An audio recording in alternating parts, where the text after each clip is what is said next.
আসসালামু আলাইকুম সুপ্রিয় দর্শক শ্রোতা বন্ধুরা, আপনারা যে যেখান থেকে আমাদের এই ভিডিওটি দেখছেন সকলকে আন্তরিক শুভেচ্ছা জানিয়ে শুরু করছি আমাদের আজকের এই ভিডিও প্রোগ্রামটি। দেখতে পাচ্ছেন ভিডিওর সামনে নিয়ে এসেছি এক সুন্দরী অপ্সরাকে, তার কথাগুলো চলুন শুনে আসা যাক। আসসালামু আলাইকুম আপু, ওয়ালাইকুম আসসালাম। কেমন আছেন? আলহামদুলিল্লাহ, আল্লাহ ভালো রাখছে। আপনার নাম কি আপু? আমার নাম খাদিজা। খাদিজা, মাশাআল্লাহ, অনেক সুন্দর একটা জি নাম। হ্যাঁ, খাদিজা আপু, আপনি কোথায় থাকেন? আমি থাকি বাড়ি তো রাজশাহী। এখন কোথায় থাকেন? এখন ঢাকা থাকি বর্তমানে। ঢাকায় কার সাথে থাকেন? বড় আপুর সাথে থাকি। বড় আপুর সাথে থাকেন? জি হ্যাঁ, কেন, আপনার স্বামী? আমার স্বামী নেই। স্বামী নাই কেন? ডিভোর্স হয়ে গেছে গা। নেশা ডিভোর্স খাইতো। ডিভোর্স হয়ে গেছে। জি তো হ্যাঁ, এইরকম একটা মানুষের কাছে কেন বিয়ে বসলেন? এরকম একটা সুন্দরী বউ রেখে যে চলে যায়, সে তো মানুষের কাতারেই পড়ে না। শুনেন, যে যার স্বামী নেশা খায় হুম। সে কিন্তু ভালো মন্দ কিছু বোঝে না, সুন্দর আর অসুন্দর এটা চিনে না। হ্যাঁ, হ্যাঁ, হ্যাঁ। মানে বুঝছেন? সে এটাই। নেশায় আসক্ত হয়ে জি গেলে হ্যাঁ, তার কাছে আর সুন্দর আর অসুন্দর নাই। অসুন্দর তো এটা এখন যে নাই। ক্যামেরার সামনে আসছেন, কেন আসছেন? আসলাম, মানুষের যখন দেওয়ালে পিঠ থেকে যায় হ্যাঁ, হ্যাঁ। তখনই, পায়ের নিচে যখন মাটি না থাকে তখনই ক্যামেরার সামনে আসে। আচ্ছা। তো এখন যদি আপনাকে কেউ বিয়ে করতে চায়, আসলেও কি বিয়ে বসবেন? অবশ্যই বিয়ে বসবো, যদি সত্যি? মনের মতন হয়, দায়িত্ব মতন মানুষ হয়, আচ্ছা, মানে তাহলে আমি দায়িত্ব বিয়ে মতন। বসবো। জি এখন হ্যাঁ। যদি আপনি আবার তাকে কথা দিয়ে যদি আবার কথা না রাখেন? না না না না, এটা করব না ইনশাল্লাহ। সত্যি আগে বলতেছেন? আল্লাহ। সত্যি বলতেছেন? ইনশাল্লাহ, সত্যি আগে মাশাআল্লাহ। আল্লাহ। এখন যে আপনি ক্যামেরার সামনে আসছেন, আপনার ছেলে মেয়ে কয়জন? আমার ছেলে শুধু একটা। একটা ছেলে। জি ছেলের হ্যাঁ, বয়স কত? 6 বছর।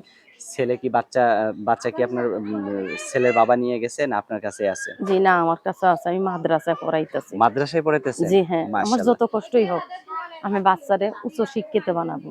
মানে ভালো একটা পর্যায়ে নিয়ে জি যাইতে হ্যাঁ, চান। আমি একটা বাড়িতে জব করি। আমি আচ্ছা। গার্মেন্টসে কাজ করি না।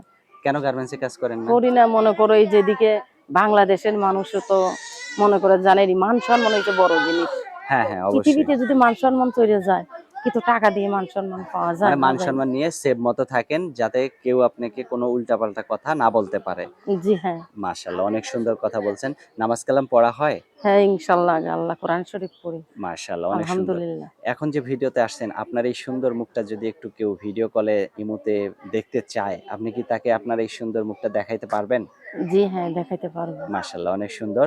তো আপনার ফোন নাম্বার কি মুখস্থ বলবেন নাকি আমি বলবো?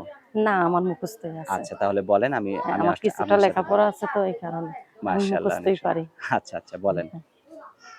01 7 017 89 89 32 32 5 5 11 11 6, 6। লাস্ট 16। হ্যাঁ, লাস্টে 16। এই নাম্বারটাতেই আপনাকে পাওয়া যাবে তো নাকি? জি হ্যাঁ, পাওয়া যাবে। আচ্ছা, আর কিছু বলার আছে?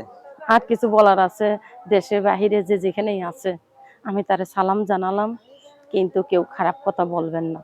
দেশি হোক বিদেশি হোক, আমার তো একই রক্ত, হ্যাঁ, হ্যাঁ, হ্যাঁ, একই তো অবশ্যই। মুসলিম ধর্ম। হ্যাঁ, আমি সবাইকে সম্মান জানালাম, আচ্ছা, সালাম দিলাম, ঠিক আছে, ভালো কিন্তু যে থাকবেন। দেখবে সম্মানী চোখে দেখবা, কোনো আচ্ছা, আলতু ফালতু কথা বলবেন না। আচ্ছা, আর ঠিক যদি আছে। দেখার মানুষ থাকে তাহলে আমারে বিয়ে করার জন্য প্রস্তাবটা দিবেন, এই আচ্ছা। আমার এটাই দায়িত্ব, আর যদি কিছু আপনার না। পছন্দ হয়ে যায় তাহলে আপনি তার প্রস্তাব আমি কবুল করবেন। আমি অসহায় প্রতিবেদনে আইছি, হুম, আমি আসতাম না। একটা মেয়ে যখন অসহায় হয় তখনই প্রতিবেদনে আসে। হ্যাঁ, আমি আইছি, আমি একটা দায়িত্বহীন মানুষ, সম্মানী লোক চাই, নামাজি, যাতে সে আমার সম্মানের ভাবে রাখতে পারে, বিয়ে করতে পারে, আচ্ছা, যাতে অন্য কিছু চোখে না দেখে। আচ্ছা, ঠিক আছে আপু, ভালো থাকবেন, হ্যাঁ? প্রিয় দর্শক, আপনারা ভালো থাকবেন। আর এই আমি সুন্দরী সবাইকে অপ্সরা, সালাম জানালাম, এই সালাম নিবেন। সুন্দরী অপ্সরাকে যদি কেউ আপন করে কাছে পেতে চান তাহলে অবশ্যই ভিডিওতে দেওয়া নাম্বারে যোগাযোগ করবেন। ভালো থাকবেন সকলে, আজ এ পর্যন্তই। আল্লাহ হাফেজ।